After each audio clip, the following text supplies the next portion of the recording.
The chair recognizes the gentlewoman from the District of Columbia, Ms. Norton, for 5 minutes.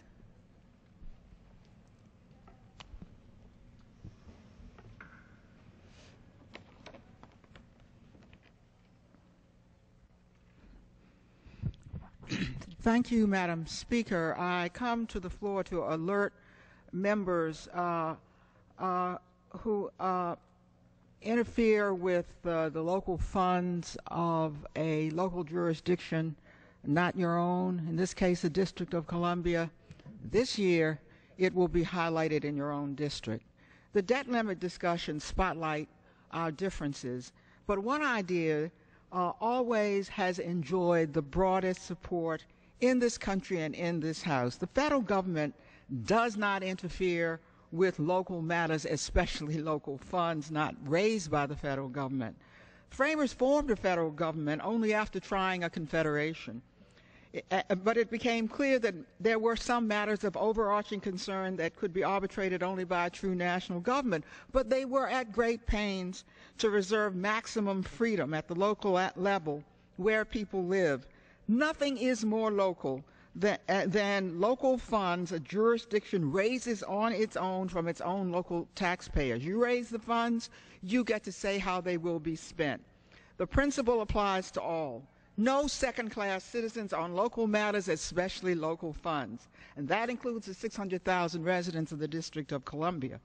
Congress ceded its power to run the District of Columbia in 1973 when it passed the Home Rule Act. It still approves the D.C. budget, but it does not change that budget. The members of Congress, unaccountable to the electorate of the District of Columbia, have no right to use the budget process to direct spending away from matters that may be controversial to you, but not to our own local jurisdiction. That is Tea Party doctrine. That is a principle of the Democratic Party.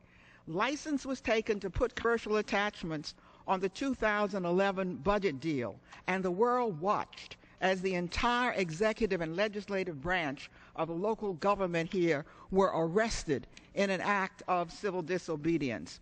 This time, a coalition of national organizations with millions of members are taking preventative action, and I quote from a letter all of you shall receive. Should lawmakers continue to advance attacks on D.C.'s autonomy, we will make certain that our members in every district know how their representatives are spending their time in Washington, meddling in the affairs of D.C. residents rather than focusing on the nation's true pressing business. Meddle with D.C.'s local funds, we will pull the covers off in your own districts.